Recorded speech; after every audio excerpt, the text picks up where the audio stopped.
آج کے پروگرام میں آپ کو دینے کی کوشش کرتے ہیں۔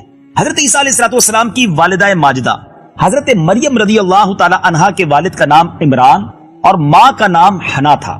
جب بی بی مریم اپنی ماں کے شکم میں تھی، پیٹ میں تھی، اس وقت ان کی ماں نے یہ منت مان لی تھی کہ جو بچہ پیدا ہوگا اس کو بیت المقدس کی خدمت کے لیے آزاد کر دوں گی۔ چنانچہ جب حضرت مریم پیدا ہوئی تو ان کی والدہ ان کو بیت المقدس لے کر گئیں۔ اس وقت بیت المقدس کے تمام عالموں اور عابدوں کے امام حضرت زکریا علیہ السلام تھے، جو حضرت مریم کے خالو بھی تھے۔ حضرت زکریا نے حضرت مریم رضی اللہ تعالی عنہ کو اپنی کفالت میں، اپنی پرورش میں لے لیا اور بیت المقدس کی بالائی منزل میں تمام منزلوں سے الگ ایک محراب بنا کر حضرت مریم کو اس محراب میں ٹھہرایا۔ چنانچہ حضرت مریم رضی اللہ تعالی عنہ اس محراب میں اکیلی عبادت میں مصروف رہتی، اللہ تعالیٰ کی عبادت میں مصروف رہتی۔ حضرت زکریا صبح و شام محراب میں ان کی خبر گیری کے لیے آتے اور خورد و نوش کا انتظام کرتے، ان کو کھانا وغیرہ بھی پہنچاتے۔ چندی دنوں میں حضرت مریم رضی اللہ تعالی عنہا کی محراب کے اندر یہ کرامت نمودار ہوئی کہ جب حضرت زکریا علیہ السلام محراب میں جاتے تو وہاں سردیوں میں گرمی کے پھل اور گرمیوں میں سردی کے پھل انہیں نظر آتے۔ حضرت زکریا علیہ السلام نے حیران ہو کر پوچھا کہ اے مریم، یہ پھل کہاں سے تمہارے پاس آتے ہیں؟ تو حضرت مریم یہ جواب دیتی کہ یہ پھل اللہ کی طرف سے آتے ہیں اور اللہ جس کو چاہتا ہے بلا حساب روزی دیتا ہے۔ حضرت زکریا علیہ السلام کو اللہ عز و جل نے نبوت کے شرف سے نوازا تھا، مگر ان کے کوئی اولاد نہیں تھی اور وہ بالکل ضعیف ہو چکے تھے۔ برسوں سے ان کے دل میں فرزند کی، بیٹے کی تمنا تھی۔ بار بار انہوں نے گر گڑا کر اللہ تبارک و تعالیٰ سے اولاد نرینہ کے لیے دعا بھی مانگی تھی، مگر خدا کی شان بے نیازی کہ ابھی تک انہیں اولاد نصیب نہ ہوئی تھی۔ جب انہوں نے حضرت مریم رضی اللہ تعالی عنہا کی محراب میں یہ کرامت دیکھی کہ اس جگہ بے موسم کا پھل آ جاتا ہے، تو ان کے دل میں یہ خیال آیا کہ میری عمر بھی اب اتنی ضعیفی والی ہو چکی ہے کہ اب میرے یہاں اولاد کے پھل کا موسم تو ختم ہو گیا ہے، مگر میرا رب جب چاہے اپنی قدرت کا نظارہ دکھا سکتا ہے۔ تو حضرت مریم رضی اللہ تعالی عنہا کی محراب میں انہوں نے دعا مانگی، اللہ سے پھر اولاد کی دعا مانگی اور اللہ تعالیٰ نے آپ کی دعا قبول کر لی اور بڑھاپے میں آپ کو فرزند عطا کیا، جس کا نام خود اللہ عز و جل نے یحییٰ رکھا، اور اللہ تعالیٰ نے ان کو بھی نبوت کا شرف عطا فرمایا۔ سبحان اللہ، سبحان اللہ۔ ناظرین، کیا کمال کی بات ہے۔ اب آئیے اس خوبصورت واقعے کو رب عز و جل نے قرآن پاک میں خود کیسے بیان فرمایا ہے، قرآن پاک کی تلاوت سنتے ہیں، اس کا ترجمہ سنتے ہیں اور پھر بات کو آگے لے کے چلتے ہیں۔ یہ واقعہ قرآن پاک میں 3 پارے سورہ آل عمران آیت نمبر 37 سے لے کر 39 میں موجود ہے۔ تو اسے اس کے رب نے اچھی طرح قبول کیا اور اسے اچھا پروان چڑھایا اور اسے زکریا کی نگہبانی میں دیا۔ جب زکریا اس کے پاس اس کی نماز پڑھنے کی جگہ جاتے، اس کے پاس نیا رزق پاتے۔ کہا اے مریم، یہ تیرے پاس کہاں سے آیا؟ بولی وہ اللہ کے پاس سے ہے، بے شک اللہ جسے چاہے بے گنتی دے۔ یہاں پکارا زکریا اپنے رب کو، بولا اے رب میرے، مجھے اپنے پاس سے دے ستھری اولاد، بے شک تو ہی ہے دعا سننے والا۔ تو فرشتوں نے اسے آواز دی اور وہ اپنی نماز کی جگہ کھڑا نماز پڑھ رہا تھا۔ بے شک اللہ آپ کو مژدہ دیتا ہے یحییٰ کا، جو اللہ کی طرف کے ایک کلمہ کی تصدیق کرے گا، اور سردار اور ہمیشہ کے لیے عورتوں سے بچنے والا اور نبی ہمارے خاصوں میں سے۔ جی ناظرین، کمال کا واقعہ ہے۔ حضرت زکریا علیہ السلام کی دعا کس انداز سے رب نے قبول کی، بیٹا دیا تو وہ بھی کیسا دیا، اور اسے نبوت کا شرف بھی عطا کیا۔ اس خوبصورت واقعے سے مجھے اور آپ کو آج کیا سیکھنا ہے؟ پہلی بات جو علماء نے لکھی کہ اس واقعے سے کیا معلوم ہوا کہ حضرت مریم رضی اللہ تعالی عنہا صاحب کرامت اور مرتبہ ولایت پر فائز ہیں، کیونکہ خدا کی طرف سے ان کی محراب میں پھل آتے تھے، اور وہ بھی جاڑوں کے یعنی سردیوں کے موسم میں گرمیوں کے پھل، گرمیوں کے موسم میں سردیوں کے پھل۔ یہ ان کی ایک عظیم و شان کرامت ہے جو ان کی ولایت کی شاہد ہے۔ اور یہاں ایک اور بات بڑی کیٹیگوریکلی کلیئر ہو جاتی ہے کہ اللہ کے ولیوں کی کرامت کا ثبوت تو قرآن سے موجود ہے۔ حضرت مریم نبی تو نہیں تھی نا، وہ تو ولیہ تھی، نیک خاتون تھی۔ تو جب قرآن ذکر کر رہا، یہ واقعہ آپ نے سنا، قرآن میں بھی تلاوت سنی آپ نے، جب قرآن اللہ اپنے نیک بندوں کے بارے میں خود ہمیں قرآن کے ذریعے بتا رہا ہے کہ ان کی کرامتیں پاسبل ہیں، تو اگر آج کوئی کسی اللہ کے ولی کی کرامت کو بیان کرتا ہے تو اس میں کوئی کانفلکٹ نہیں ہے۔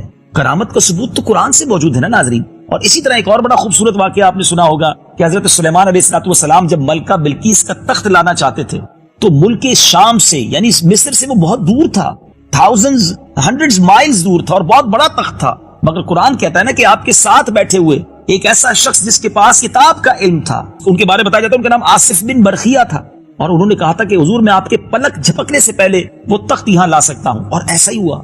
قرآن میں اس کا ذکر ہے. تو اب بتائیے نا کہ جب قرآن اولیاء کرام کی، اللہ تعالیٰ کے نیک بندوں کی کرامتوں کو ذکر کر رہا ہے تو پھر ہمیں کیا پرابلم ہے؟ اللہ تعالیٰ جسے چاہے جو اختیار دے. مگر اس کرامتوں کے بارے میں جو کنفیوژن پیدا ہو جاتی ہے وہ میں آج کلیئر کر دیتا ہوں. بیسیکلی اگر کوئی شخص یہ سمجھتا ہے کہ اگر اللہ کا کوئی ولی، صحابی رسول یا نبی جو اس طرح کی کرامت یا اس طرح کی کوئی مدد فرماتے ہیں وہ اپنی طرف سے فرماتے ہیں تو یقیناً یہ شرک ہے. لیکن اگر کوئی یہ سمجھتا ہے کہ اللہ کی عطا سے، اللہ کی مہربانی سے اللہ تعالیٰ انہیں کچھ عطا فرماتا ہے یہ کمالات، اور وہ اس طرح کی کرامتیں دکھاتے ہیں، اللہ کی عطا ہے نا، اللہ چاہتا ہے تو یہ کرتے ہیں، تو اس میں میرا خیال ہے کوئی کنفیوژن نہیں ہونی چاہیے. اب آتے ہیں اس خوبصورت واقعے سے ایک اور سبق کیا ملا کہ اللہ تعالیٰ کہ بندے یا اللہ والیاں جہاں عبادت کریں وہ اس جگہ اس قدر مقدس ہو جاتی ہے کہ وہاں رحمت خداوندی کا نزول ہوتا ہے اور وہاں پر دعائیں قبول ہوتی ہیں. اللہ کے نبی کا یہ عمل ہمیں بتا رہا ہے کہ حضرت زکریا علیہ السلام پہلے بھی دعائیں کر چکے تھے، مگر ایگزیکٹلی اس محراب میں جا کر کیوں دعا کی؟ کہ ان کا یہ ماننا تھا کہ جہاں اللہ کے نیک بندے عبادت کریں وہاں رحمتیں نازل ہوتی ہیں. جہاں اللہ کے نیک بندے عبادت کریں وہ جگہ دعاؤں کی قبولیت کی جگہ بن جائے. تو جہاں اللہ کے نیک بندوں کے مزارات ہوں وہاں جا کر بھی اگر رب سے مانگا جائے تو انشاءاللہ اللہ بڑا کریم، مانگنا تو رب سے ہی ہے نا، انشاءاللہ رحمتیں ہوں گی، دعائیں قبول ہو جائیں گی. تو ایسے مقامات جو مقدس مقامات ہوں، جیسے دعا کے آداب میں بھی علماء نے لکھا کہ مکہ شریف میں جا کر دعا مانگے، دعا قبول ہوگی انشاءاللہ. اور کعبے کے سامنے جائیں تو اور امپورٹنٹ ہے، اور برکت والی جگہ ہے. صفا مروہ جس کو اللہ نے اپنی نشانی قرار دیا وہ دعاؤں کی قبولیت کا مقام ہے. تو مکہ پاک اور مدینہ طیبہ تو پورا کا پورا ہی دعاؤں کی قبولیت کے مقام ہے. اور پھر وہ تمام جگہیں جن کا ذکر قرآن میں عزت کے ساتھ، احترام کے ساتھ بیان ہوا، ان جگہوں پر جا کر دعائیں مانگیں، اولیاء کرام کی قرب میں جا کر دعائیں مانگیں تو ضرور انشاءاللہ دعائیں قبول ہوں گی.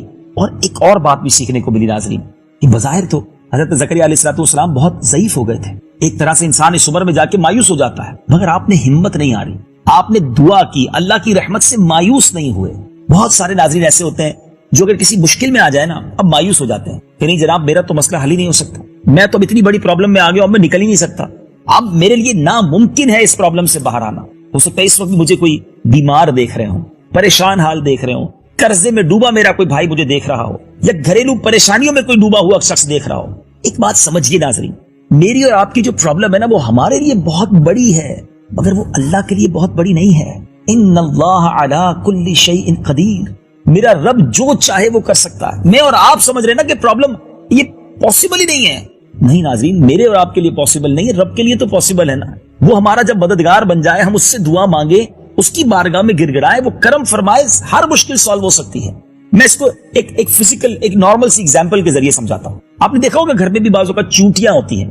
اگر کوئی چونٹی سفر کر رہی ہے، جا رہی ہے، اور آپ اس کے آگے ایک سیب رکھ دیں، اس چونٹی کے ساتھ کیا ہوگا؟ وہ تو رک جائے گی، اس کو تو ایک بہت بڑا پہاڑ سامنے نظر آئے گا، وہ سیب کو ہٹا بھی نہیں سکے گی اور وہ سمجھے گی کہ ابھی راستہ بلاک ہو گیا ہے. ایسا ہی ہے نا.